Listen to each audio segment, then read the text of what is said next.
Guys. See, Jacqueline forgets to push buttons sometimes. So, how's that, you guys? Is that better? Is the audio coming through now? Let us know.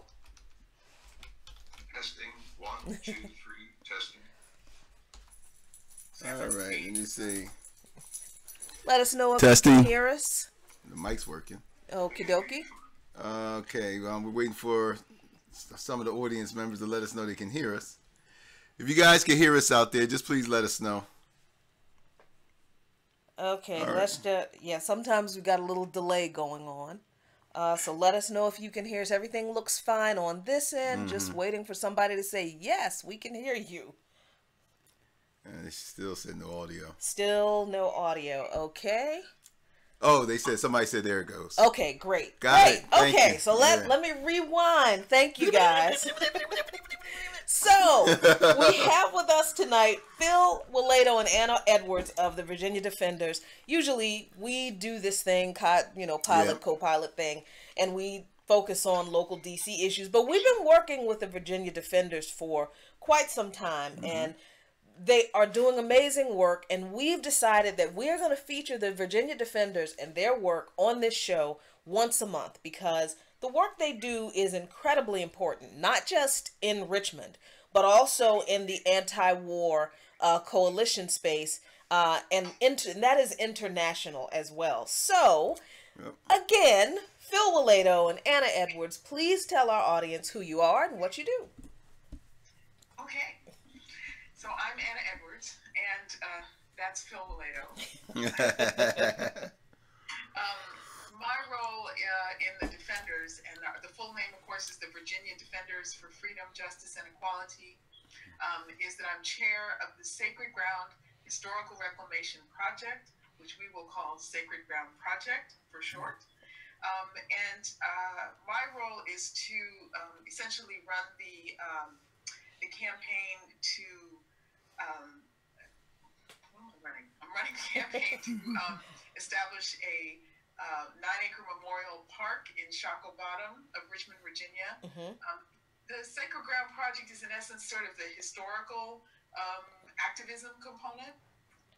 And Shockoe Bottom is a critically important site to Black history in this country, but also to the country itself, because it connects. It's a place in which we can connect the history of Black people in this country and reweave it back into the entire national narrative. And so Shockoe Bottom is a piece of land in the heart of the city. It's where the city itself was born. And it's also where the trade in enslaved Africans grew over the course of the 19th century between 1808 and 1865 to be the second largest slave trading market in the country. Wow.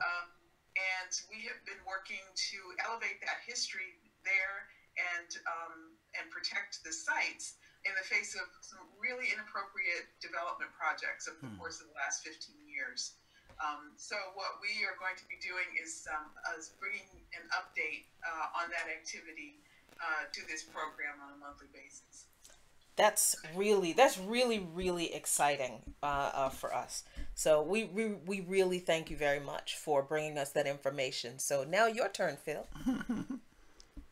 Well, the Defenders started in 2002, and it kind of grew out of some efforts to support a prisoner in the Red Onion Supermax prison in County, and who is being punished by being placed in solitary confinement indefinitely because he brought charges against guards for brutality, and those guards actually went to court.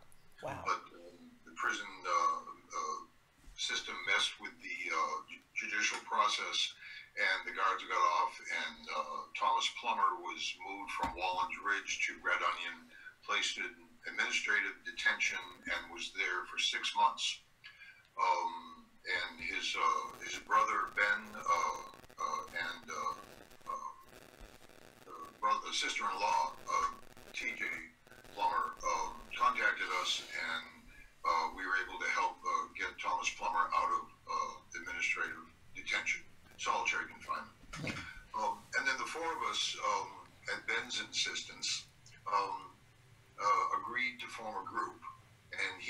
saddled us with the name Justice Equality. For which we do not have capes. I am sorry. Oh, we know where to get capes though. We can fix that. Next month we'll wear t-shirts. Yeah. Mm-hmm.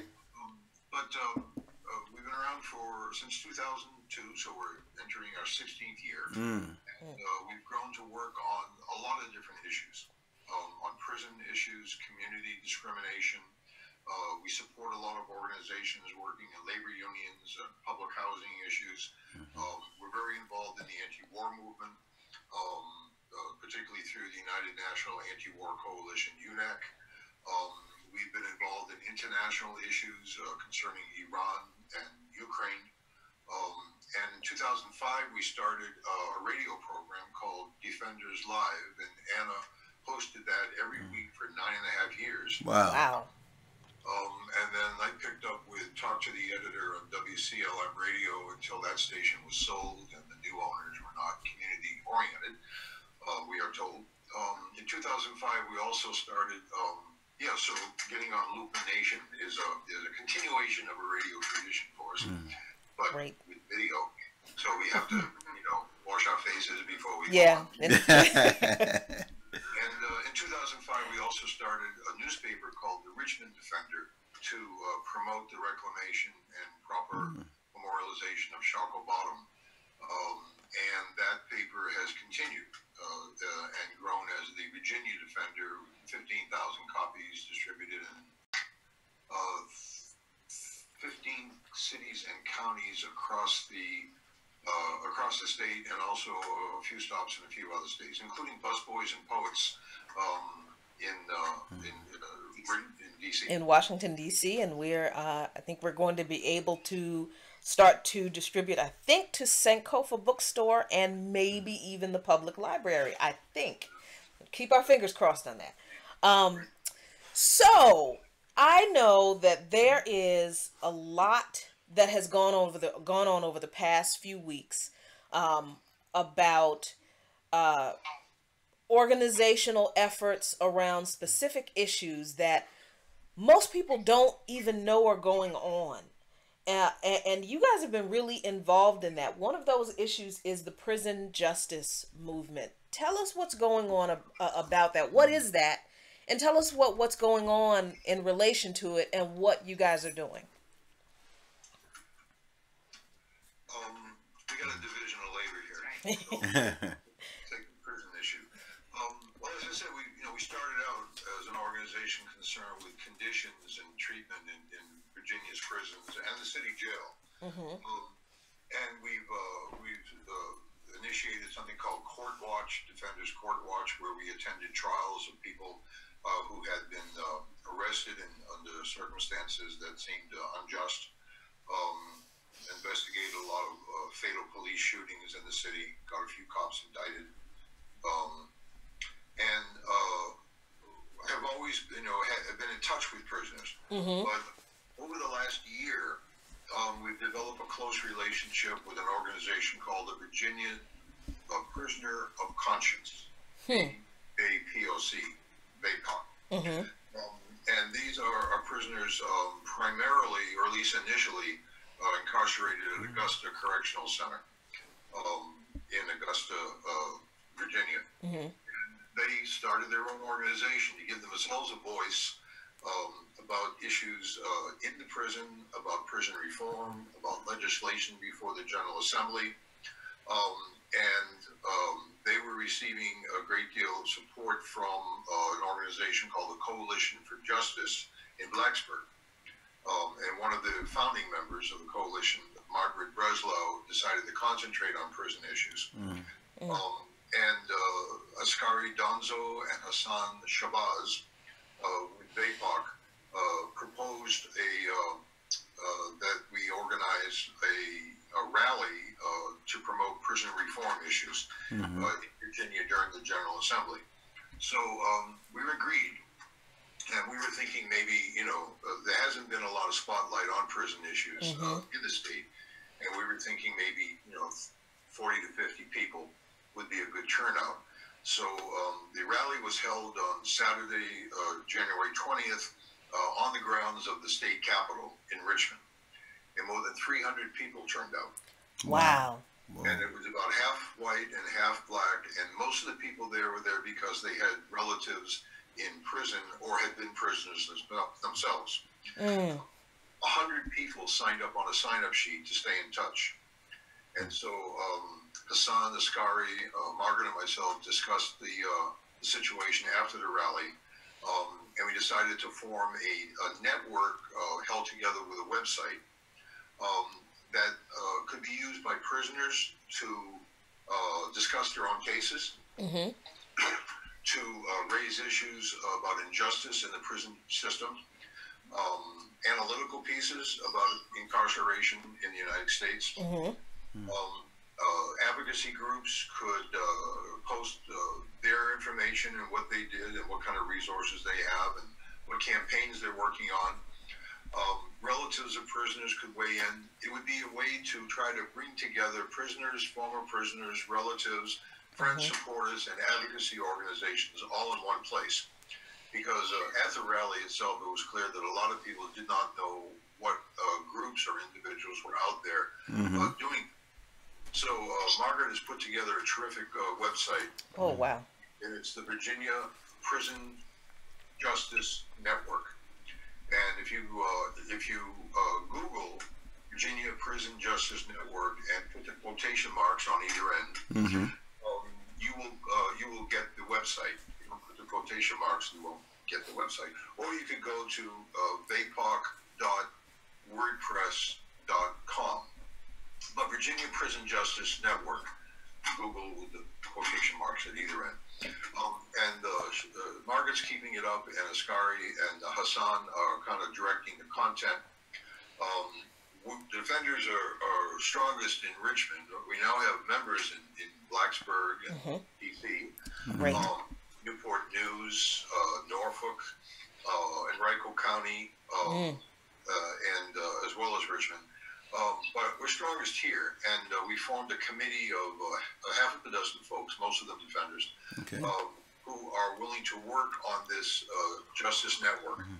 So both Blacksburg and Richmond are considering holding public speakouts for prisoners, former prisoners, and relatives, and advocacy groups to get up in public and talk about whatever it is they want to talk about in relation to prison issues. And we had an open mic at the January 20th rally, and it was really clear that a lot of people were literally desperate to get their stories out. Good. Wow. That's good. Wow. That is amazing. So this was, as far as we know, the largest prisoner support event, certainly outdoor rally in Virginia that any of us can remember going back decades. So working on the Virginia Prisoner Justice Network and hooking people up to each other, advocacy groups with people who need help, prisoners who have something to say, in one place, sort of a one-stop shopping. It's not a new organization, it's a networking of existing groups. And we encourage people to go on the website and find out what's happening. And if they know prisoners or relatives of prisoners in Virginia, please let them know about this. It has tremendous potential to grow. And if we can do speak outs around the state, and folks can learn about the network in that way, we're hoping that by the time the next General Assembly rolls around, there'll be a much greater mass consciousness about these issues. And we can, unlike this year, we can get on the bills that will be before the General Assembly much sooner, maybe present some of our own bills to bring back parole, which no longer exists in Virginia. Really? No, it doesn't. It was eliminated some years ago. People who were sentenced after parole was eliminated, but before judges started telling juries about the elimination parole, more than 400 people were sentenced to terms in prison that the juries thought would be reduced because of parole, and were not. So they got 2 and 3 times the sentences than normally would. Wow. These are called the fishback prisoners because of a court case associated with that situation. In Virginia, the threshold between petty larceny and grand larceny is $200. So Wow. and grand larceny is a felony. So if you were to steal a cheap cell phone or a pair of sneakers, you could go to prison for more than a year. And when you come out, you are a convicted felon, and you no longer have voting rights. You can't serve on a jury. You can't be in the Republic. You are barred from many, many different jobs, including getting hired to scrape lead paint off of walls as part of a lead abatement program. It's incredibly regressive. Virginia has this sort of image of a polite state, way they call it, and it's supposed to be gentlemanly in their words. And what it is a white sepulcher, and underneath Virginia is as reactionary, particularly in its prison system, as any other state in the country. So Virginia Virginia Prison Justice Network, Virginia Prison Justice Network .wordpress.com. Get in touch and get involved, and there's tremendous potential there for making some real changes. Now, one of the things that I wanted to remind the audience, when you was talking about how the Virginia Defenders started with advocating for prisoners at Red Onion Prison, I just want people in the audience to know that if you go on Netflix right now, they have a documentary on Red Onion Prison. If you want to become familiar with the problems and the history that happened in Red Onion. And Jackie and I, being members, and we can say that this is not hearsay. We're on the ground. We've been in the trenches with you guys. One of the amazing things that I saw with the Defenders that I don't see a lot with other groups is that we witnessed Defenders. We witnessed young people being the track. Now, we've been on a few demonstrations as Defenders, and it amazed me that the Defenders are able to attract younger members that I haven't seen in other groups that you and I have been a part of. So what do you think, either one of you can answer this question, what do you think is the appeal? Because that last rally that we participated in was Shackled Bottom rally. Right. I mean, we had young people that was enthusiastic about, wow, I mean, they were just like, I want to be a part of this, you know? Yeah. And so any of you, either one of you guys can answer this. What do you think the Defenders are doing right? Or what is the appeal of the Defenders where young people are concerned? Well, so my first response is T-shirts. Really? Is it? A lot of people after we got T-shirts. Yeah.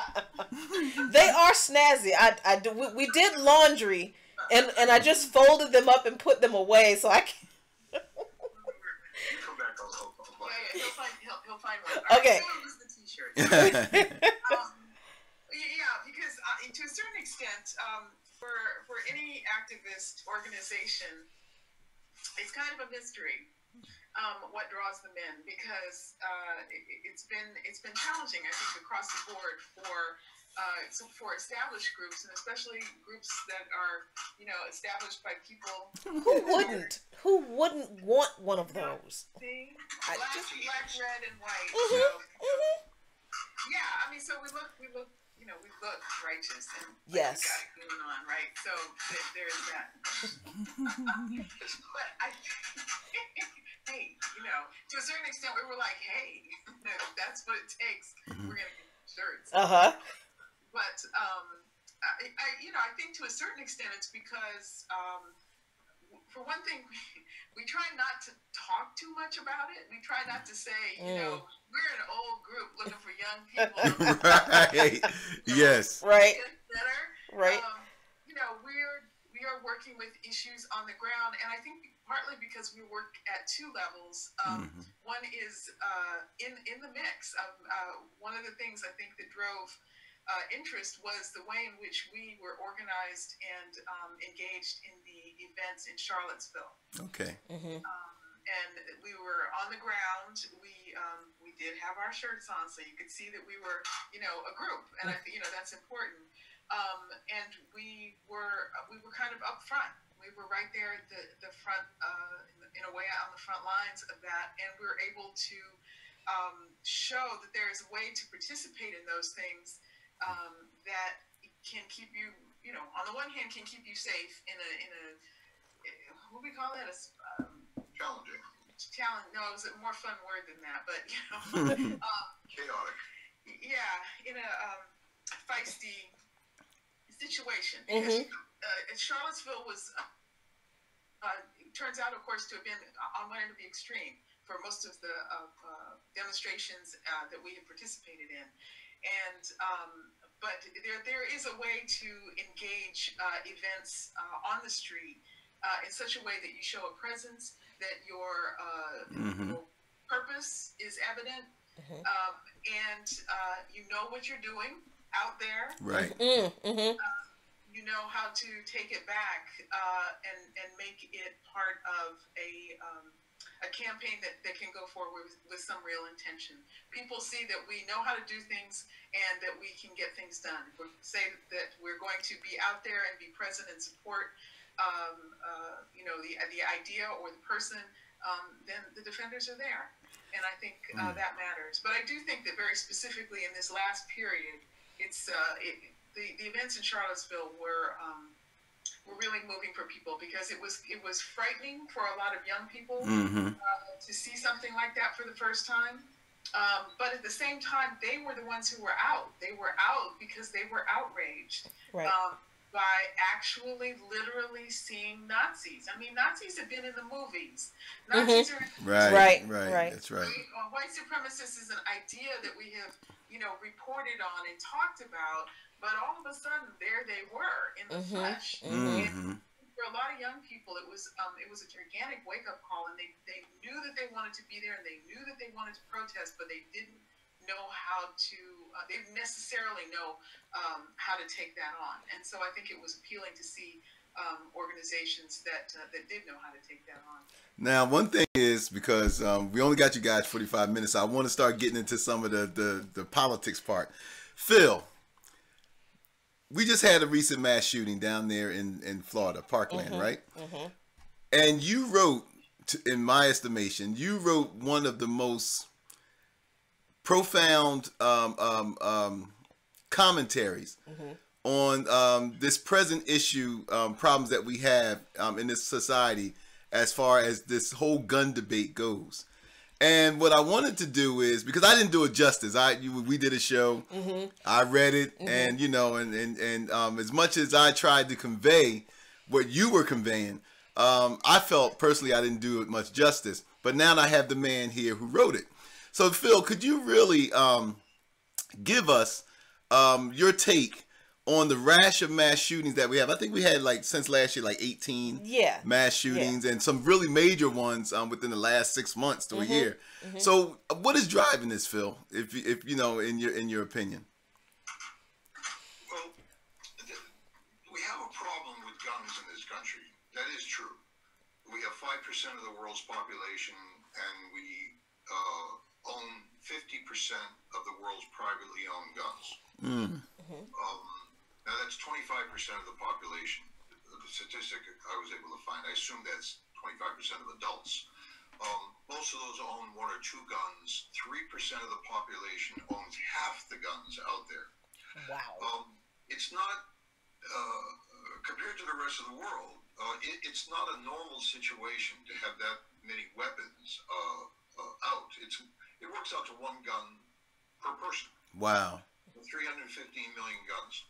Now, there are, I think, I hope I remember this right, about 30,000 gun-related deaths in the country every year, and half of those are suicides. Half of them are suicides. Half of them are suicides. Wow. And I think that, I've had a gun since I was a teenager. I don't have a problem with owning a gun. But I do think there is something about having a loaded weapon or a gun that can be loaded quickly in your home when you have problems, when you are depressed, when you are angry, right, when you have some psychological challenges that make it a little dangerous. Our position, or maybe I should say my position, because we haven't completely discussed this all out yet in the Defenders. We have a meeting coming up on Saturday, and I think this will come up. But our position is that, we've got a bad culture in the country. But the ultimate problem is not that we have guns; it's what we do with them. And the reason why we have such violence, particularly these mass shootings, has a lot more to do with the history and the culture of this country than it does with the availability of guns. I pointed out in the piece that lots of folks, including friends of mine, grew up in the country and had 8, 10, 12 guns, shotguns. That's right. And 22 rifles, and never would think about using them against someone else. Lots of people hunt. I used to when I was young. I don't hunt anymore. I ran up against a doe-eyed muskrat one day.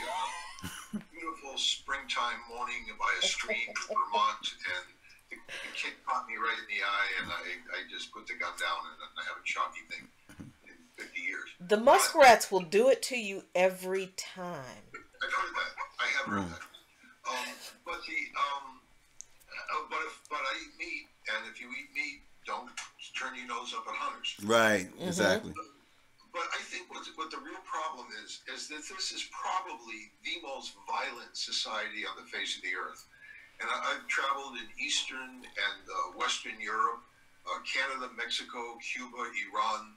I have never seen anything like the glorification of violence, of guns, of the military, and of war. This country was founded on genocide of the Native American people. It was founded on the capture and enslavement of black people.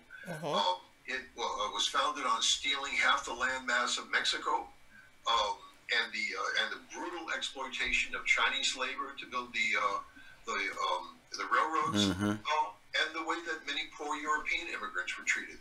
This is a country where, as H. Rap Brown said when he was going by that name, violence is as American as, I said apple pie, but my friend John Catt said it was actually cherry pie. But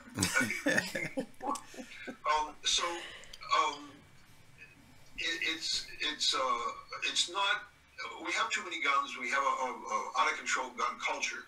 But the problem is not the guns, and guns can be a useful tool at certain times. And I have had friends, women, who had the occasion to raise a gun at a man, a stranger, coming into their home to hurt them.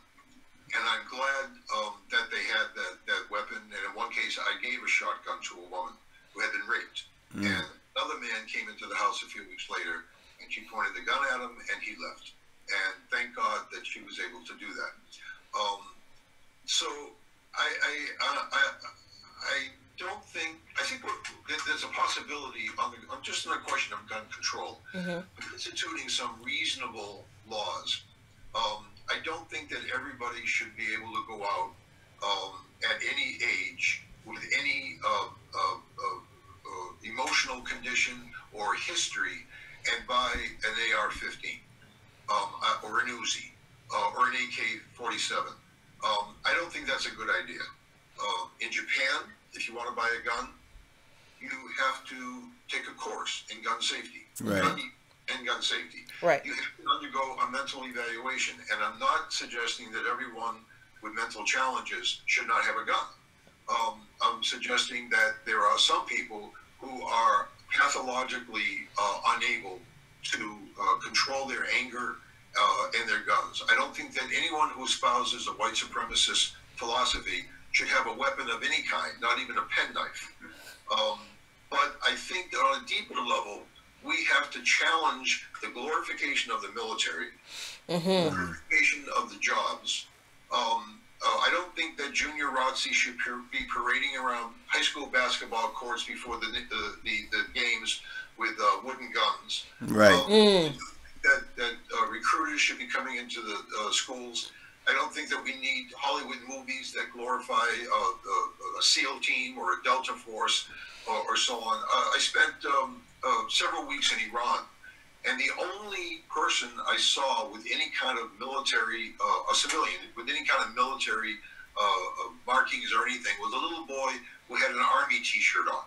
And it was Wow. a US T-shirt. U.S. Army T-shirt. Oh, wow. Wow. I think that we're missing the point when we concentrate only on the question of the proliferation of guns or the type of guns. Yes, we need some reasonable. You shouldn't. I don't. You cannot.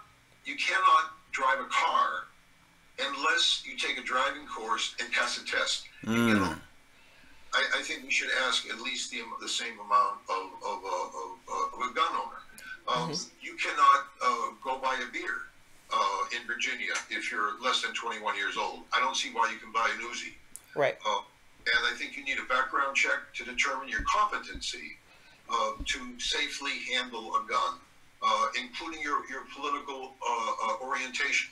Again, I don't believe that any white supremacist, fascist, Nazi, neo-Nazi, Ku Klux Klansman, or any of the rest of them have any right to have a weapon because they belong to organizations that promote genocide, physical violence against black people, Jews, communists, LGBTQ community. That makes no sense to me whatsoever. And of course, the demilitarization of the police.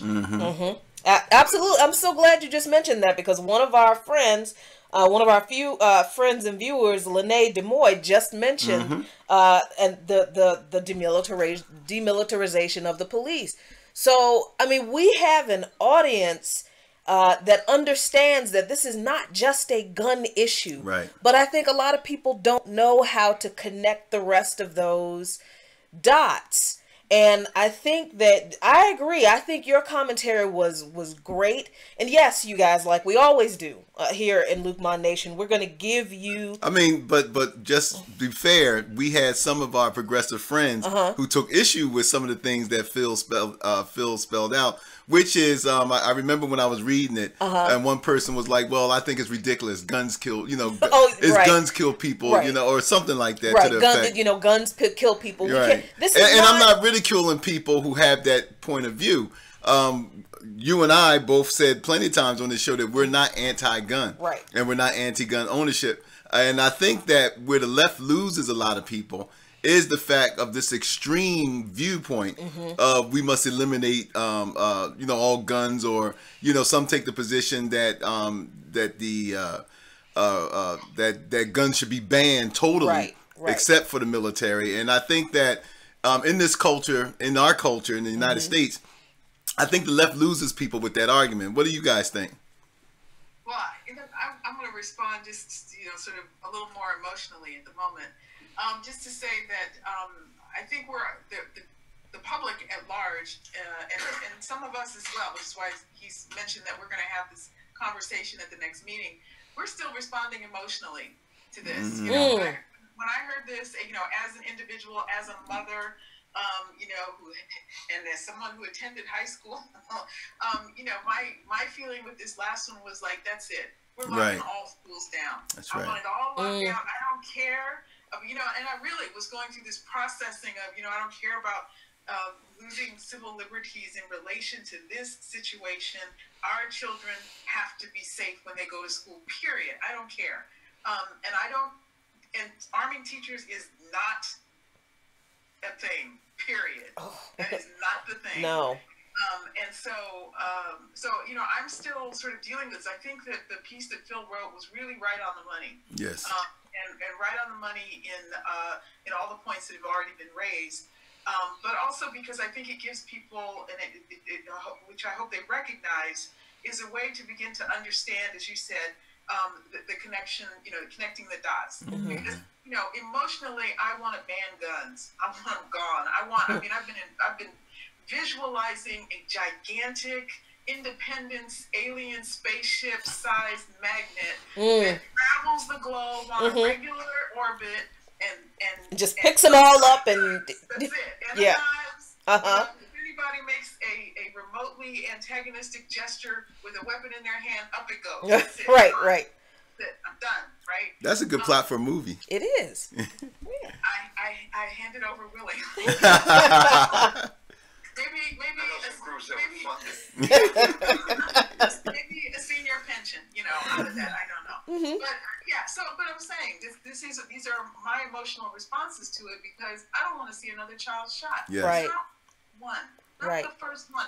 And I want to see these young people, whoever they are, because they're not all young people, with apparently, some really serious issues that are finding that for them, the gun, the loaded gun, the idea of using guns, the idea of annihilating other people in order to alleviate their pain is something that has to be addressed.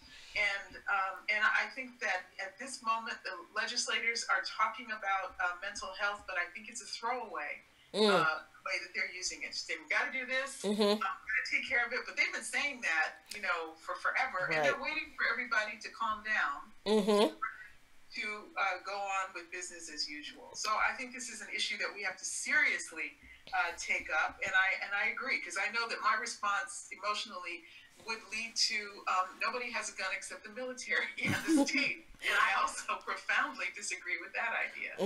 And that, I think that's important that we point out that we all go through those periods of finding our place on this I don't know, spectrum, in the Venn diagram, wherever this field is in this conversation. If you're really honest about this issue, your views change because of the event, because of your personal experiences, because of your politics. And if you're honest about it, if you're mature about it, you can admit, okay, I've had to think differently about this issue, and now I have to think another way and broaden my perspective on that. And I think that is where we need to get in this discussion. And as a nation, we're not there. And I think that is the bigger danger for us. But isn't the scariest thing is that here we are, 18, 19 mass shootings later, not to mention prior to that, all of the gun violence which happened in Chicago and other cities that that we have mentioned, is the fact that even after this, with people in the street, and let's be more specific, white children in the street, and not mostly. But my point, I'm getting to a point. Right. My point being that in spite of all this, Jackie and I had said that black teens have been calling for gun reform for decades. At least we say since the advent of Black Lives Matter once again, we know that this was specific towards police, but also we had Ceasefire. We had other organizations that tried to put out front the impact of gun violence in our communities. Of course, that's ignored. That was totally ignored. And we even said on this show that that there's a limit. Now here you have the Parkland students out there protesting, meeting with Trump, and bringing this gun debate forward in ways that black people can't. Let's be honest with you, black people can't. When Black Lives Matter started, with the debate of police killings of unarmed black people, Obama wouldn't even see him. Yeah. And then when Parkland did it, when the Parkland students did it, Trump met with them the next day. Right. So, but even then, and my point is that even white privilege has its limits when it comes to certain things. The politicians still haven't done anything meaningful to put forth any kind of reforms or even talk about any kind of significant legislation that would stop this. And Anna, to your point about the emotional response of schools being locked down and everything, that was the response that was given to us, and that was the response that was given to urban high schools.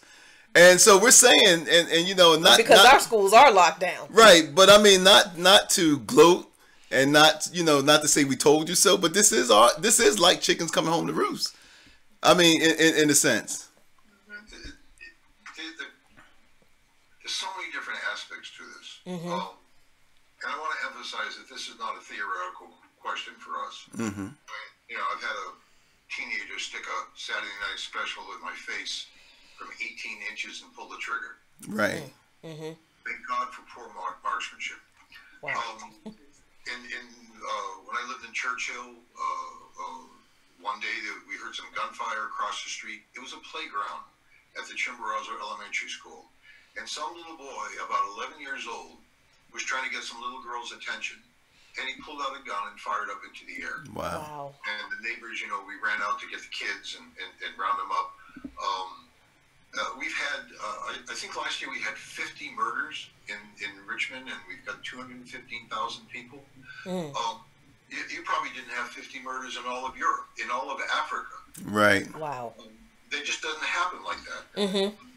But as far as the schools are concerned, the idea of arming teachers is absolutely insane. You had a deputy sheriff assigned to that school, and rather than venture into the school, he was stationed outside to try to stop the shooting. He cowered. Well, there were 4 of them actually, as it comes out now. Right. Yeah. I don't criticize them because no one knows how they would react in that situation. But there are many schools, as you said, in the inner city that are locked down. You have to go through a metal detector. That's right. It's not fun. It's not nice. It's probably psychologically damaging, but it's a hell of a lot better than letting an armed intruder come into the school. One of those kids from Parkland wrote a letter to Trump, and she had an idea. She said, "Why not make the schools like a circle with the playground in the middle, instead of outside next to the fence, so that nobody can get at the kids in the schoolyard?" Wow. Out of the mouths of babes. Very practical solution. But when we were in Charlottesville, I came away with one very important lesson, and that's that it is possible in this day and age, in this country, to be faced with 500 armed fascists and have the police stand down and not intervene. That's right. So, Right. no, I am not for all the guns being taken away from the residents of this country. I am for some reasonable, rational gun control legislation that weeds out the people who shouldn't have guns. And we don't need. And I think if I don't like the proliferation of the high power weapons, but most of these school shootings take place by deranged white men, and people are not trying to psychologically get into their heads and find out what happened. Other than that, they have a mental challenge. Right. Whereas if it's a black person who kills somebody or some people, they're just a criminal. Right. And if they're a Muslim, then they're just an ideologically motivated extremist. But white men get the pass. And I think we've got to examine the culture of white supremacy and male supremacy and glorification of violence and glorification of guns. And actually change the culture, because otherwise it doesn't matter if you ban all the guns. People will use cars, they'll use knives, they'll use poison, they'll use a ball-peen hammer. The problem is only partially the proliferation of guns. The problem is this is one sick society. And it's interesting. Unless we address it. Exactly. And it's very interesting, Phil, that, and Anna, you brought this up too, and I know we got to let you guys go because we're actually 5 minutes over time, and we try to respect people's time, but we just have so much fun talking to people that we don't see all the time, and we'd kind of like to hold our family hostage like that. Because we're selfish. But You're the happy hostages. But you both brought up knives. People don't know that something very interesting is going on in the UK right now, where we're having an issue of mass shootings, the issue of mass shootings in the UK. They're having a crisis of mass stabbings. Yep. And they are doing the very same thing. They're having these very same conversations that we're having in the United States over guns about knives. So you are absolutely right. This is not an issue of it's just guns. We're talking about the psyche of a society, because we all know that the history of the UK is very similar to the history of the United States.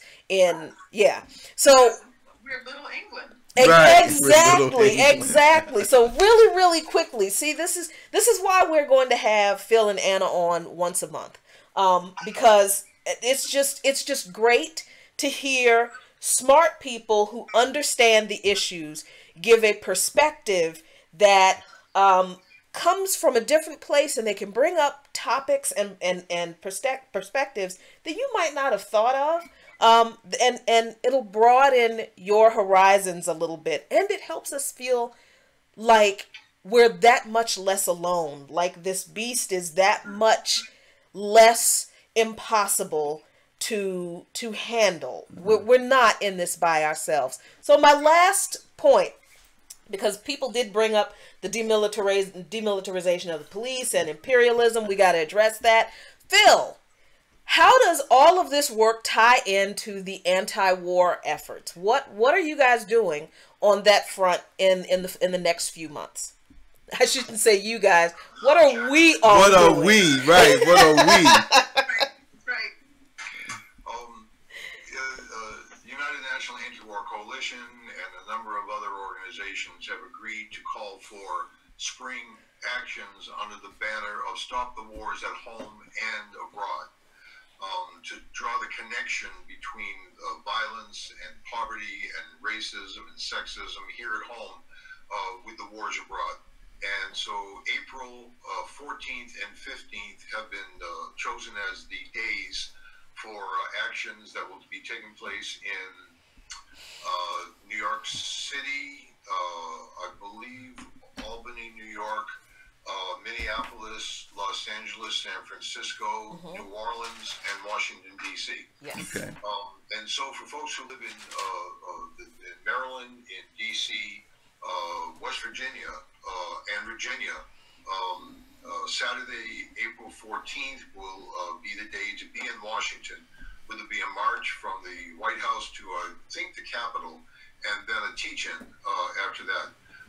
You can find out about these events by going on to the UNAC website, which is unac.org, right? UNACpeace.org. I'm sorry. UNAC. UNACpeace.org. UNACpeace.org. Peace.org. And by the way, the Defenders website, Defenders for Freedom, Justice, and Equality, is Defenders FJE, coincidentally for Freedom, Justice, and Equality. Blogspot, blogspot.com, defendersfje.blogspot.com, or just Google Defenders for Freedom, Justice, and Equality. But if you go on the UNAC website, you get the connection to the various protests taking place around the country. If you happen to be in the Central Virginia area, please contact the Defenders. You can do that from our website, and we're working out transportation to D.C. And we're also reaching across the state to our friends and allies in many different types of struggles to encourage them to come to D.C. also. We have not had a vibrant anti-war movement in this country for many years, largely because the pass that President Obama got from the liberal whites and also from the black community. Yep. The man was under constant racist attack, vicious attack, his whole presidency, and it was reasonable, it was understandable that people would be reluctant to criticize him for things that he did in the area of foreign policy, but he did, and a lot of people died, and a lot of terrible things happened, and Trump has been building on that, and if we don't build a strong anti-war movement in this country, we have no right to call ourselves progressives, let alone revolutionaries. Wow. Agree. We cannot fix the problems in the rich part of town and ignoring what is happening in the super oppressed areas. And that's, on a global perspective, that's what we're doing at this point. So we have to pay attention to what's going on, and we urge people to participate in these protests around the country, April 14th and 15th.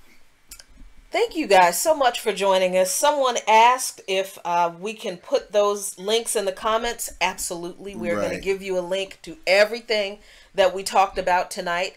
And as we said, Phil and Anna, or some permutation thereof, will be regular contributors to Coffee, Current Events, and Politics in Luqman Nation, but they will be on Friday nights. So we're switching it up, so that you have to watch us. You have to now watch us every night. We're working on that. So the second or the third Friday? What did we decide? Did we decide second or third Friday? I'm going to let you look it up and post it in the comment section. Yeah. I will do that. I will do that. Phil Wilayto, Anna Edwards, thank you all so much for coming tonight. We'll talk to you guys soon. We'll actually talk to y'all Saturday at the meeting. Right, exactly. No, this is great. Looking forward to it. All right. Guys, thank you guys. Good night. Night. That's right. Let's see. I'm going to close this, but don't go away, you guys. There you go. There we are. All right. Yep, I'm ending the meeting. Thanks, you all. You don't remember. You don't remember this. Wait, hold on. I think the audio's still up. Yeah, hot mic. Hot mic. Okay, good night, you guys. No, we would never do this. But Big Brother Bob Emery ran a children's show in Boston television. He used to play the ukulele, and he had theme songs and stuff. All the kids loved him. And one Those time, 1950s children. yeah, Oh wow. he turned off. The show ended. Uh-huh. And they left, but unfortunately, the video and the audio continued. Uh-huh. And Big Brother Bob Emery put down his ukulele and said, "That ought to hold the little baskets." He was on vacation for the next couple of days. Yeah. All right. Well, thank you guys so much. All right. Good night. Saturday morning. Saturday morning. You got it. See, that's why it's good to know good people. Yep. Who are serious about this same struggle. People are battling the same things.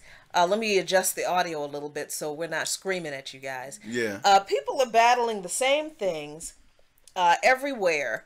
And we're going to just be on for a few more minutes, you guys. People are battling the same things everywhere. And it is really important for us. I really believe that it's important for people to realize, like you said earlier, Hun, how easy it is to organize. Exactly. Because they got started by some people asking them to organize because they were interested in helping them. On the Red Onion Prison advocacy issue, and they did that. And they grew in 2000 from 2005 to a few members focusing on that 2002. one issue. 2002, thank you. From focusing on that one issue to, I don't know how many members we have today, but I think it's over 20. Yeah. And it's been growing. I mean, they, just like other organizations, they've been having problems attracting people. But like Phil and Anna said, since Charlottesville, that was a wake-up call for a lot of folks. Yeah. And so we seen that was a catalyst for their own growth. And also, of course, Charlottesville was surrounding the Confederate statues and everything. So a lot of people responded to that. And when they seen how violent that the other side was getting and how nasty the other side was getting, that really shocked a lot of people into activism.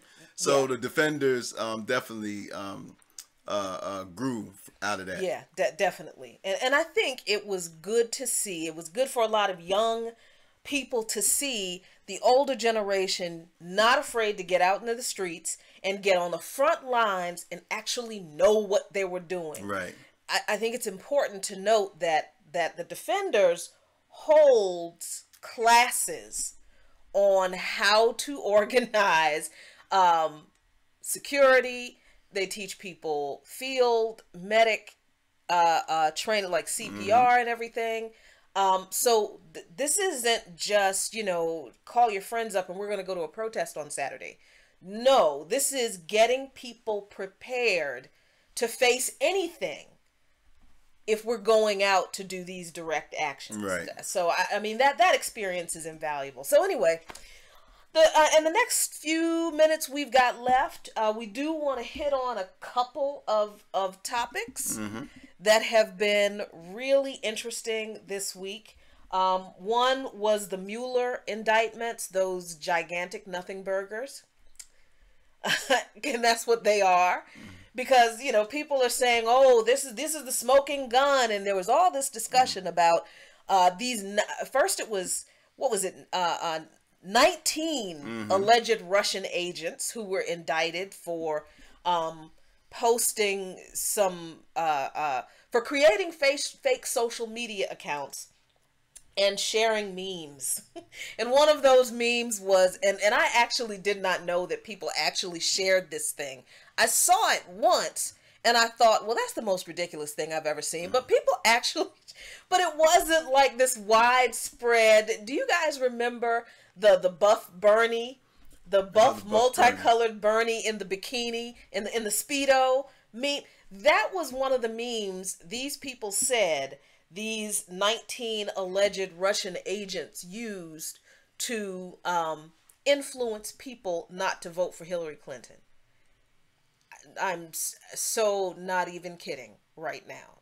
Just so then the Mueller indictments go on to say that they used up to 99 people in this operation and a couple of $1 million. And this is actually the FBI's and the DNC's explanation for why Hillary Clinton lost the election in 2016, which was just a ridiculous excuse. But you know who I think, if you go on our page, the Black Agenda Report, to me, has a very good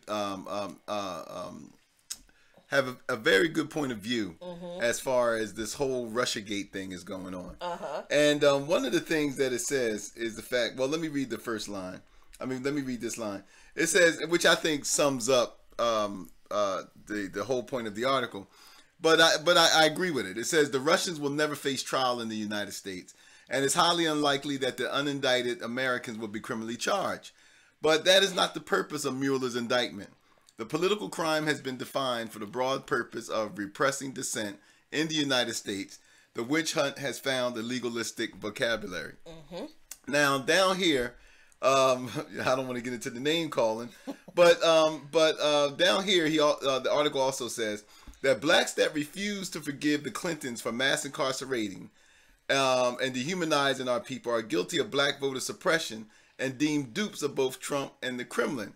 And it says that the Democrats have never confronted the GOP's blatant theft of elections through massive suppression of black votes. So you see, it's all smoke and mirrors when you look at it. It's a sham. It is really, it is nothing but smoke and mirrors. And the thing that makes me angriest, I think, is that black Democratic operatives, like, I am gonna call names, Joy Reid, and other black Democratic, Charles Blow, and I'm sorry, I know y'all gonna be mad, but even Bernie Sanders is buying into this crap right now. That's really, but this is why we have to call it what it is, right? Yeah, I mean, but this is why you focus on this. This is because I have to be careful not to tell people what to do. This is why we focus on politics and policies and not personalities, because people make sketchy decisions that we don't always agree with.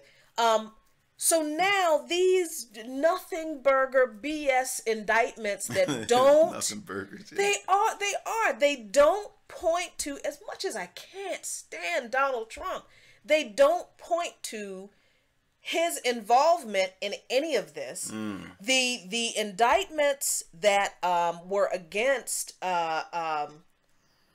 other players, I can't even remember their names now because it's so inconsequential. We're talking about indictments for money laundering, indictments stemming from that activity, and you can't even call it money laundering because, and we talked about this Friday when we were at the Fault Line Studios with Garland Nixon and Lee Stranahan. You can't even call it money laundering because money laundering, it happens when you procure money from a crime. Yeah, what you're trying to do is clean up criminal profits. Right. So there's nothing to prove that. Now, if they didn't pay taxes on the money, that's one thing. But having a money in an offshore bank account isn't in itself a crime. So, I mean, these indictments just point to typical, rich people shenanigans, rich people with too much money kind of shenanigans, wanting to take their money and do more rich people stuff with it. None of it points to Donald Trump colluding with the Russians to throw the election and steal it from Hillary Clinton.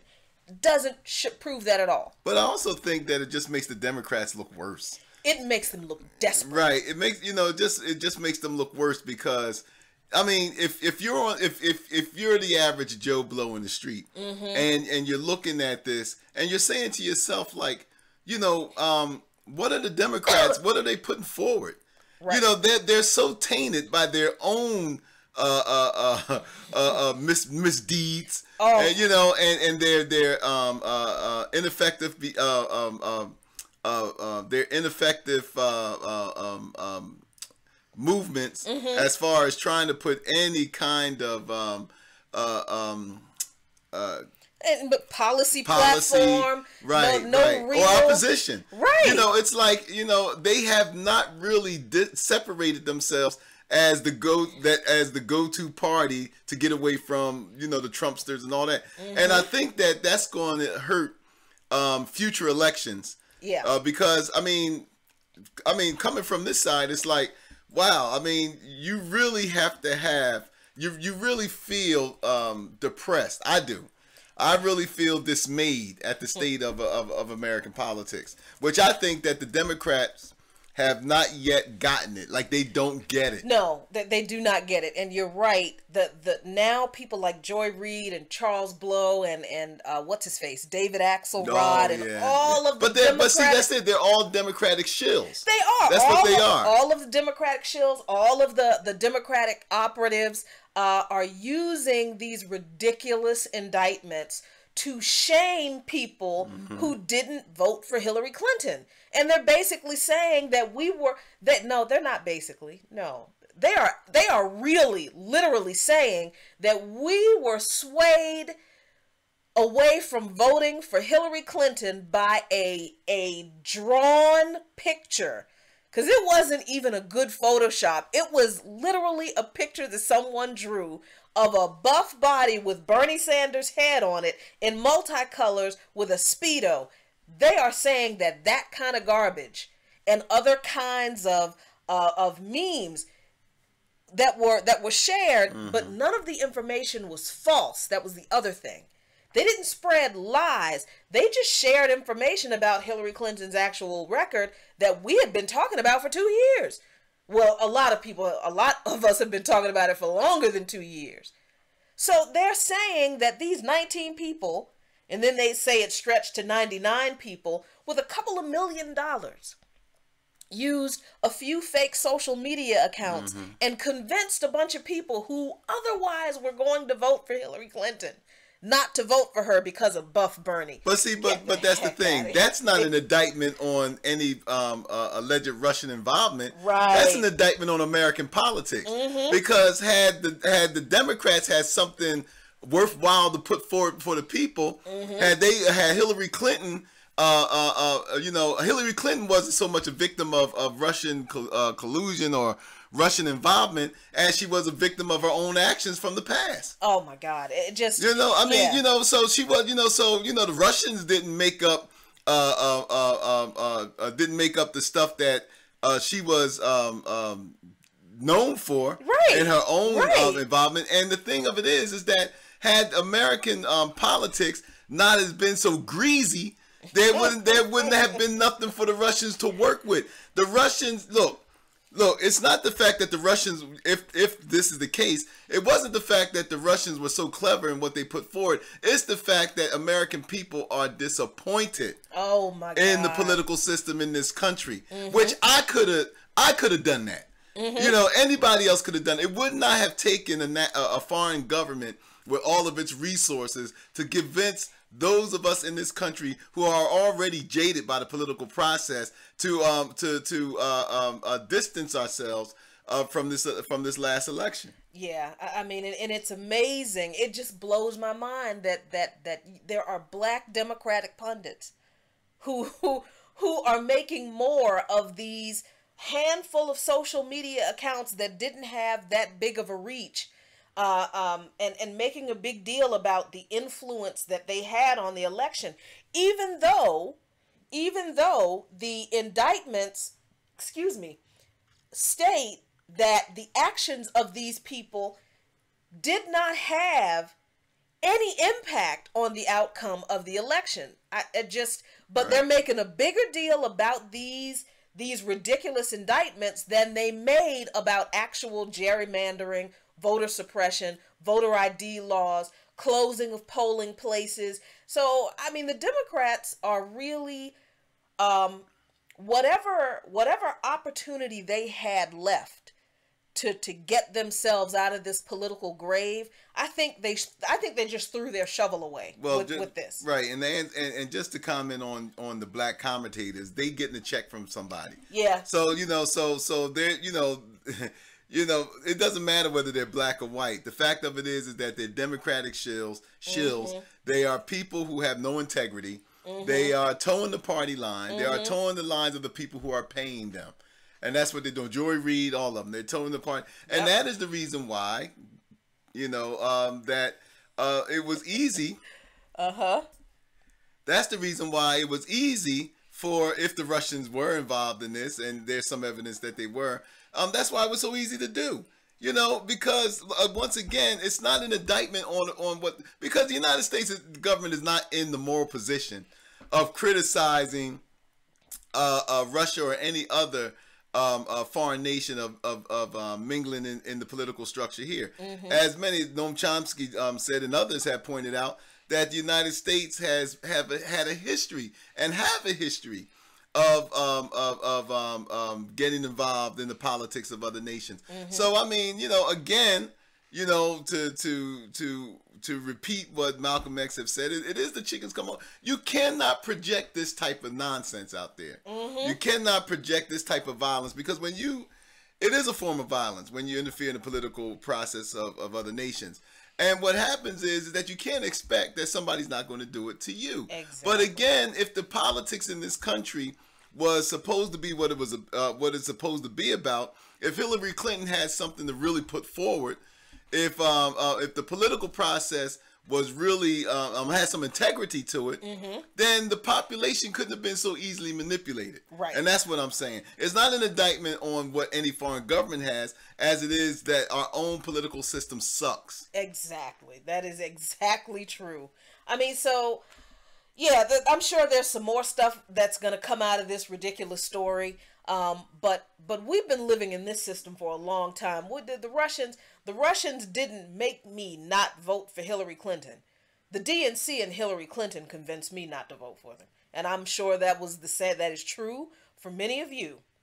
So what was the other thing that we wanted to talk about real quick? Oh, Donald Trump's speech at CPAC. Oh, well, that's a whole nother show. Ooh. But what we can do is, I tell you what for those who haven't seen this whole CPAC, and the whole CPAC thing, because there's a story out, before we even get into what Trump said. Michael Steele had a come to Jesus moment. Oh, right. And he had a come to Jesus moment. Michael Steele, the former RNC head, the chairman, black African American. He was livid, and there's a video going out that him and another GOP, I can't remember the guy's name. The communications director, right, of the current communications director of the RNC. And so what happened was, at the CPAC, someone mentioned that that Michael Steele was picked because he was black, and that was a wrong choice. and I kind of get what he was trying to say about picking people based on color or whatever. But Michael Steele, and rightfully so, took offense to that. And basically, of course the GOP eats their young. So what happens is that out of all of the towing the water that Michael Steele has done over the years, and he pointed that out for the GOP, that they now say, oh, well, but you're criticizing the party now. See, Michael Steele is just like a lot of Republicans from his era. They no longer fit with this Republican Party. Right. And that's the thing. They are no longer. They no longer fit this Republican Party. And so what happens is that they're being told they're not welcome. This happened with John McCain. Yeah, John McCain was booed. A war hero was booed. The same thing goes for what they call rhinos, Republicans in name only, and all this stuff. So there's the old guard of the Republican Party that's not welcomed by this new batch of so-called Republicans and conservatives now. And Michael Steele, I mean, I'm sure he's an intelligent man. He understands that. But now, again, it's like, like the ugliness, at least with the Michael Steele generation, of Republicans. As much as I didn't agree with most of their politics, they weren't as nasty as you see this group is now.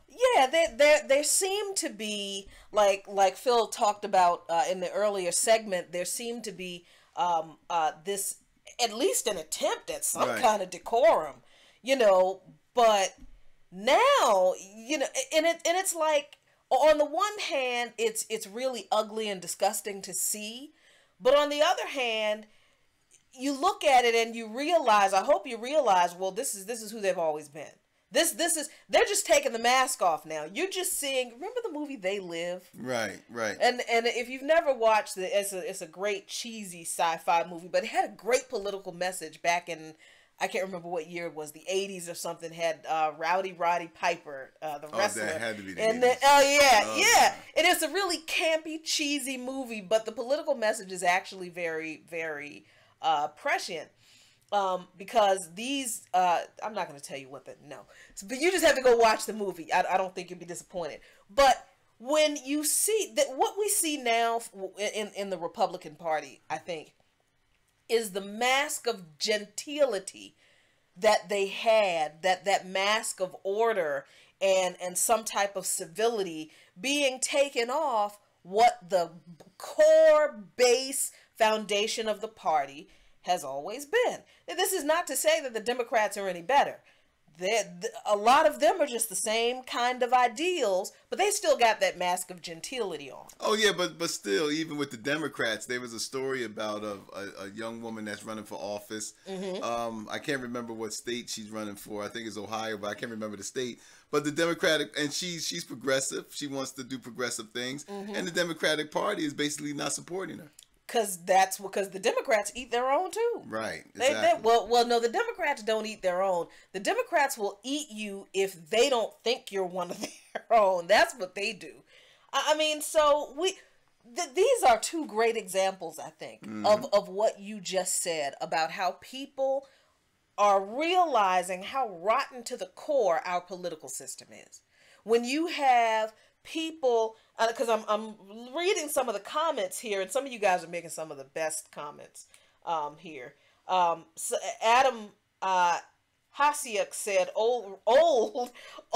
really old Republicans were moral like Ike. Well, it depends on what your definition of moral is. No, but I understand. Right. I understand this point. But anytime people who are members of these political parties have gotten to the point where the people who laid the foundations for the parties wouldn't be accepted in these political parties today, we're rotten to the core now. Well, I mean, Eisenhower definitely wouldn't be welcomed in this Republican Party today, because under Eisenhower, the rich was taxed like 90%. This is true. That's true. So he definitely would. Reagan wouldn't be welcomed as much as they they praise Saint Reagan. If Reagan was around right now, he would not be accepted in this Republican Party. Colin Powell, why you don't see him? Because he's not accepted. And see, Colin Powell knows he knew he wasn't going to be accepted a long time ago when he said he was going to vote for Barack Obama, and he was shunned then. It's gotten so bad that Democrats now are being wistful about George Bush. Yes, that's true. You hear that now. They, George Bush the stupid. you know how they always have, the royalties like, George the Elder and George the Younger. Right. Well, this is George the stupid. It was I say that with some affection. But the thing of it is that, but even George Bush, I mean, the second, it's like his type of we had a lot of criticism for Bush, and Bush messed up a lot of things, but he wasn't. You didn't look at him as being a mean guy, right? You say, okay, he just doesn't know what he's doing. Right. He's surrounded by people who basically they have an agenda. They seen that they that they could easily work their agenda through Bush, and so that's what they did, the neocons and all. But I never got the feeling that George Bush was a mean-spirited guy. I felt that he was a decent guy who just didn't know what he was doing. I think I agree with that. I think I do agree with that. I think that he was one of those Republican politicians who I probably wouldn't mind like having dinner with and having a conversation with, and we would disagree on ideological issues, but I wouldn't feel like I had to like stab him in the throat with a fork to stop him from killing a bunch of people because he just doesn't care about humanity. Just, some really messed up policies, but I don't think he was like a representation of evil on the face of the earth. Right. But the problem with Donald Trump and the people who support him is those people have always been in the Republican Party. Those people have always been in, and not just, let me try to calibrate that a little bit, because I don't want to perpetuate the thinking that the Democrats are using Trump to perpetuate, right? Because what the Democrats are doing is using this dumpster fire that is the presidency of Donald Trump and saying, see, this is what you get when you don't vote for Democrats. Mm-hmm. So that they don't have to put forth right. any actual policies. All they have to do is say, aren't you tired of Donald Trump? What they want to do is sit back and let the train derail. The problem of it is the train's not derailing. Right. As much as looking at Trump and presidency is abhorrent to us, the train's not derailing because the train is going in the direction that it's supposed to go. That is, and I know that's a whole nother show. We could talk about that all night long. So let's see, what else? There was Trump's CPAC speech. I'm just watch it. It was, we were in the we were at the Sputnik radio headquarters. Yeah, and we were invited to do a couple of guest spots on a couple of shows on Sputnik Radio. We'll have the links for you when we get them. I think the link. Well, I mean, you go on our page; they're there. Yeah, I think the link for Fault Lines is already up. Right. And we don't have the one for Loud and Clear yet, but I think we will have that probably Monday or Tuesday. But we were sitting there watching the speech. And I felt dirty. I felt like I needed to repent for something because I watched it. I felt violated. I needed a drink, a priest, and a shower when I was done with that thing. Mm-hmm. It was, and I think it was so bad because he's so freaking stupid.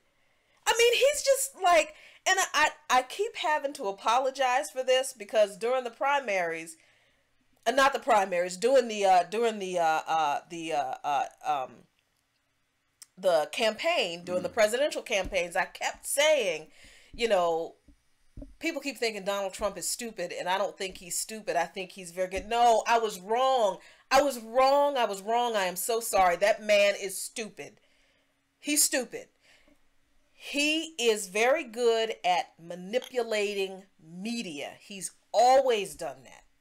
Always been very good at doing that, manipulating media to his benefit, for his profit, actually, and using media to craft his own narrative. Right, he's a showman. He's a showman. He's a circus barker. Yep. That's what he is. But he is not a mental giant in any way or shape imaginable. I am sorry I said he wasn't stupid, because he is, and I just felt so much less intelligent watching that mess. It was that bad. And I think what really bothers me, also is when I watched him talk, when I watched his speech, his CPAC speech, and I'm reminded of all of the other world leaders that I have seen speak at certain venues at the World United Nations and other places. Mm-hmm. And, whether they come from countries we hate, I mean, I listened to a person like Ahmadinejad when he was president of Iran. Yeah. Or I look at people who address the United Nations, and I look at Angela Merkel or others like that. Even Putin. And it's like, wow, okay, these guys, they come off sane. You know what I mean? Like, even, they come off sane. But watching this guy give this CPAC speech, and I felt that I was actually in Idiocracy, the movie Idiocracy. Yes. Like Terry Crews's caricature of the president. I felt I was living that this was my reality. Like, I mean, like I was at a big WWE event. That's how I felt. That's messed up. When you actually expect the actual president of the United States to reenact the scene from Idiot. Yeah, I mean, that's how I felt. I was like, I mean, you look at presidents past, Jackie. You look at Roosevelt, the fireside chat. You look at you look at Kennedy. You look at don't ask. You know. I mean, we have examples of this. Johnson, Nixon, and I mean Obama. As much as I had problems with some of his policies, I mean, I was like, okay, he's a good representative of our nation as far as, you know, he comes off sane. This guy, it's like, you know, I could not feel any pride in the office of the president with this guy. Yeah, and we're gonna and if we just put the guns in the hands of the teachers, and we just make sure that they, you know, because we really got to stop these bad guys from coming in, and we're going to do it, folks. I tell you, we're going to do it. We're going to make it happen. We're going to make it. I mean, I'm like, come on, really? He didn't even practice that. He didn't even practice. What is this? If we really, I'm like, what is that? Oh my gosh! So, I mean, this week has been just all over the place with all kinds of stuff. Started out great with a trip to Wakanda and watching, you know, Black Panther, probably one of the best. Which we plan on seeing again. Which we plan on seeing again. Probably one of the best Marvel movies I've ever seen. I will dare say one of the best comic book movies I've seen. But I'm partial to the Marvel universe. And I'm sorry. Go ahead. That's go okay. ahead. But at the same time, got some serious problems with the socio-political messages in there. But stay tuned. And what were you gonna say? All right, I've been getting into some very heavy debates or conversations online with, you know, a lot of my pro-black you know, kin folks. You know, and this is what I want to say. Look, we all, you know, a lot of us did our commentary on what the Black Panther means and this and that and the other, and then I understand it. But some of you guys, man, it's like, wow, it's, you know, it's one movie. We cannot expect that one movie to be able to answer all of our political or social aspirations that we have, or we can't expect one film to address that, I should say, address all of the political, social, you know. And I think that, and I shared this with one of my Facebook friends who took a different view, but you know, we have to understand that Black Panther, for all of the stuff we got out of it, is a movie. It's about a fantasy world. And like most fantasy movies or comic books or whatever, it isn't meant to be tainted by by our realities. Right. You know, so yeah, you might have elements in there that we recognize, or there might be elements in there that, you know, we can look at and say, aha, you know, or, you know, this and that and the other. But again, it's meant to entertain.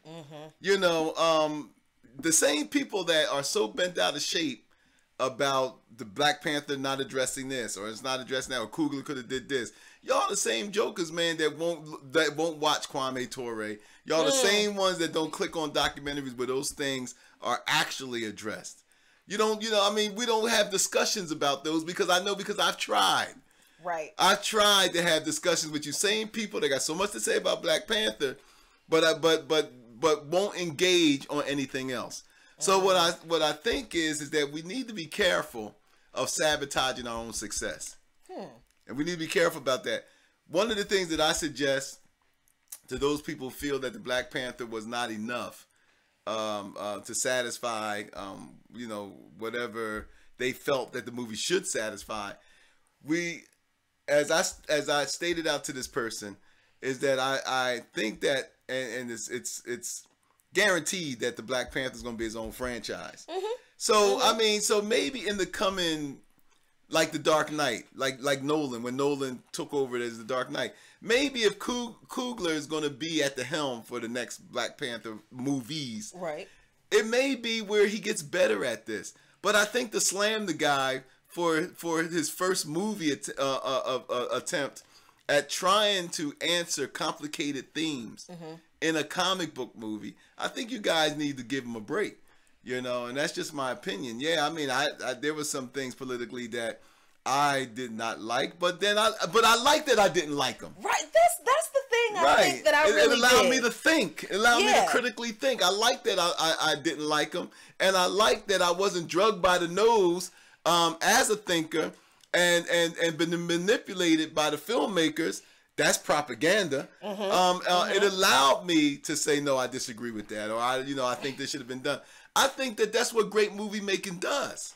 I think you're right. I think one of the reasons I like this movie so much, all the messy political issues that are in the movie, that I think some of it is propaganda. And we explained why, because I see some people over here on the YouTube chat saying that they've been avoiding all of the coverage of Black Panther. Don't look back at the last 2 videos we did then before you see No, we're not going to do no spoilers. With no spoilers tonight. But one of the things I like about this movie is because is that it made me think. As I'm sitting there enjoying the wonderful scenery and really digging the story and thinking about the actual Black Panther comics that I've read when I was a little kid, and trying to, compare the storyline in the movie to the story arcs in the comics, I'm sitting there thinking, well, wait a minute, that's not, what does this scene remind me of? What is this? This looks like a representation of something else. What is it? Why does this feel familiar to me? I like movies that make me sit there and think while I'm watching them. Right. And then when I go home, I'm thinking some more, and I know that I have to see that movie again because I know there are some things that I missed that are important to the story. But I do love what you said, because I've been hearing people say it's just a movie. And I reject that dismissal, because it's usually people who is like, oh my God, y'all are making this big deal and doing all this serious commentary, and it's just a movie. Well, like we said, all entertainment is one of 2 things. It's either somebody's interpretation of culture, or it's somebody's propaganda that they're using to try to get you to think a certain way about somebody's culture. I think in a lot of ways this movie is both. So, I mean, on the one hand, this movie is great as the former thing, just somebody's idea of culture, specifically African culture. But on the other hand, this movie can be kind of shady and problematic because of the propaganda element that you can see if you understand history. And understanding that comic books themselves were never just comic books. Right. And especially in the 60s and the 70s, when there was a lot of turbulence going on out in the streets over many social issues, racism and anti-war issues, anti-Vietnam issues, specifically, comic books were an outlet for commentary on those issues. Yeah, just like music. Music was shaped by what was happening. Right. By popular culture, and comics went through the same way. People get their inspiration from something. Exactly. So I reject people saying that, oh, Black Panther is just a movie. No, I don't believe that Black Panther is just a movie. I think there are some deeper issues that are conveyed in that movie. But I like what you said, that this is just one movie. Right. I think that's the bigger issue that people have missed. Yeah, because it's a judgment. Like Disney said, okay, one Black Panther movie, that's it. Oh, we missed our shot. They didn't get the black people right. We should have been able to do this. No, it's one movie. Right. And trust me, with the amount of money that it's making, I think Lene just said up here, that it might be as much as 5 or 6 movies. So yeah, I mean, so trust me, they're gonna milk this thing until they can't milk it anymore. Right. And the problem with people just outright dismissing it, the problem I see with people just outright dismissing this one movie right now is that people are kind of looking at it. Some people are kind of looking at it from the perspective of Ryan Coogler or Disney or Marvel didn't get the story of black people right. You're not going to get 400 years of the story of black people in this country right in 2 hours.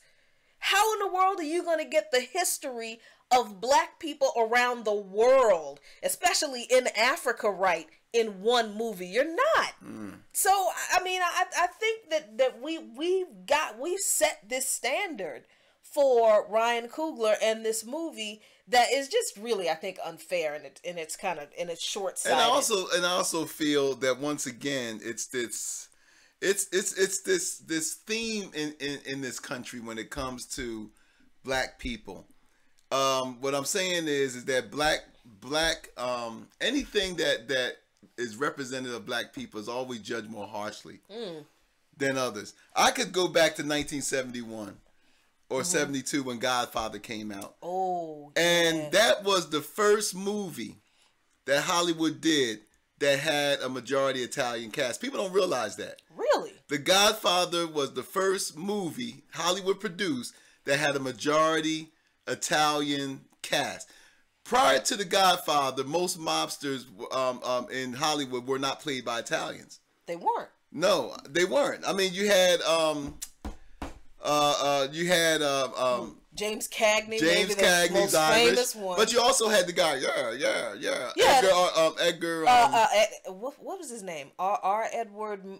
Edgar. I don't know, Yeah, but he was Jewish.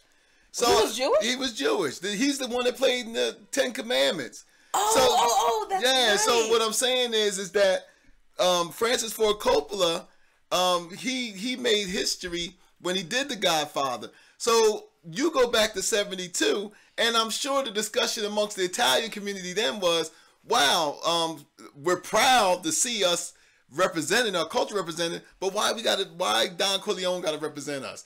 Like, we're all not in the mob. We're all, and so it was this, but that was healthy for them. That debate was healthy, and Francis Ford Coppola did 2 more movies. So there were themes that he probably couldn't get to in the first Godfather that he tried to flesh out in the other 2. What I'm saying is the fact that no one criticized Italians during that time and said, well, it's just a movie, it's just a Godfather, Don Corleone is not real. Okay, fine, but it wasn't about Italians not realizing that it's just a movie. This is the first movie that truly represented our culture. It was made by an Italian American, Francis Ford Coppola. That was rare at that time. Right. So now we come to the Black Panther, and it's the same thing all over again, but except for one thing.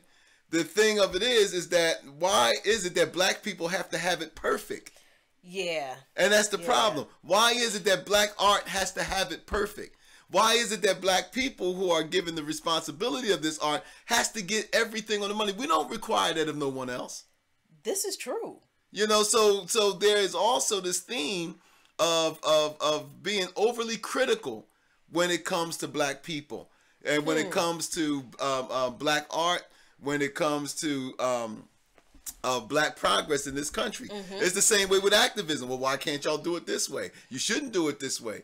But I never heard once, with all of the yelling and screaming that Parkland students was doing, I never heard no respectability people come to them and say, oh, you ain't supposed to do it. Calm down. Right. You're not supposed to do it like this. You're not supposed to do it like that. So there's always been this double standard when it comes to things that black people do, whether it's from protesting, whether it's this or what's that. Even when we refuse to vote because we don't like the candidate, we're looked at as traitors. Everybody else could be conscientious objectors, or everybody else could be, or everybody else could be exercising their right not to participate because the system is not giving them anything worthy of them exercising their vote. But when black folks did it, you gave the country away to Donald Trump. Right. So I think that this is Edward G. Robinson. Thank you, Carrie. Carrie. But I think that we have to be honest. And I'm not saying that this is issue with white people. I think that this is an issue that we have to own. Yeah. Because we have, it's this desire, and it's this desire amongst a lot of us to, as Wanda Sykes says, when she made her comedy routine, and she said how black people a lot of times monitor their behavior because white folks might be looking. So I want to go into the grocery store and buy that watermelon, but there's a white woman over there, or I want to go to Popeyes, but white people might be looking. What I use that to say is that our paranoia of how we're going to be judged by the mainstream society leads us into this paranoia of we got to get this right, or we'll never make another movie again, or they won't allow us to do this. Even as well spoken and well mannered and everything else Obama was, but because of some of his missteps, black people are already saying we ain't gonna get another black president. So we're in a position as an oppressed group that we have to get it right from the door. And I mean right, perfect to the T. Lisa Catlett, hey Lisa, said exactly that as you were talking. She commented, I think we're afraid because we don't get many do-overs. We don't. We're not allowed to be mediocre. My mother, God bless her soul, my mother used to tell us all the time. She said, you can't be just average. Because America doesn't accept average black people. You have to be exceptional. Yep. And this is what, and look, people can say, oh, well, that's good advice and stuff. But imagine the pressure. And only oppressed people would say that. That we know we're oppressed. So being oppressed in this country, if you're going to break out of this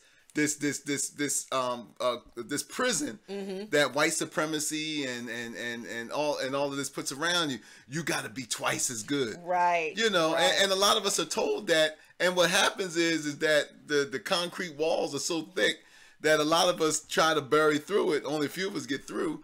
And then the rest of us, take different other paths. So, Yeah, I mean, Moreland Gall Amathar, I hope I pronounce your name right, over here on YouTube chat said, I think minority and feminist art tend to get these complaints because they get so little mainstream attention. That's true. Yeah, we get our one shot and we're like, look, let's just put, let's put as much as we can in here. And then because we don't see ourselves represented on every level or in every part of the process like we have with Black Panther, then it's like, well, all these black people couldn't get it right, Well, and we're so anxious to be heard. Yeah, and that's the thing. We're anxious to be heard. We're anxious to tell our story, something that other groups in this country could take for granted.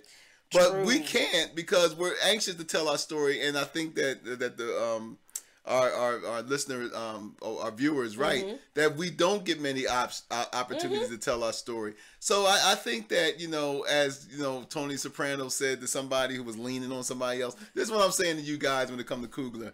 Back off, will you? Just back off. I agree. So, thank y'all very much for joining us tonight. Did we have anything else? No, that's it. That's it. So, join us on Wednesday night at 9 p.m. where we will be live again in Coffee, Current Events, and Politics in Luqman Nation. You can subscribe to us on YouTube. You can follow us, like our page, and follow us on Facebook. You can follow us on Twitter and on Instagram. I always forget that we have an Instagram account. Right. You can find us on all of those platforms under Luqman Nation, LUQMAN. NATION, and on Twitter, there's a 1 behind it, the number 1. You can support our efforts to complete a documentary that we are working on about Baltimore, and it's not going to be about what you think it is, or you can just be a supporter of Luqman Nation to help us continue to do this great work to bring these stories of local organization and activism to you every week, a few times a week like we do. You can support us on a monthly basis through Patreon. You can support us also through one-time donations through GoFundMe and PayPal. Once again, you can find us on those platforms under Luqman Nation, LUQMAN NATION. Well, that's it. Oh, Pit Bulls and Politics. Oh, that's right. Yep. Tomorrow, Pit Bulls and Politics. That would be around 9 o'clock tomorrow. And that's on Spreaker.com. And it's a little bit more of a different vein than what we do here. But you have to check it out. There's already the last episode is already on Pit Bulls and Politics page.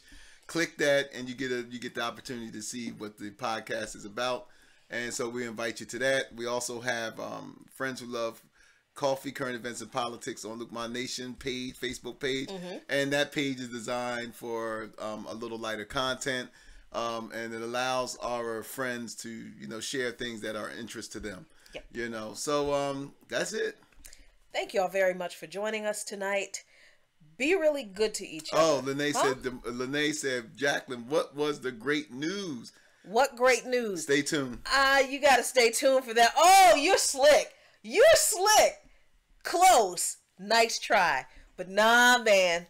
Stay tuned for that one. As always, be very good to each other. Peace and good night. Peace and soul.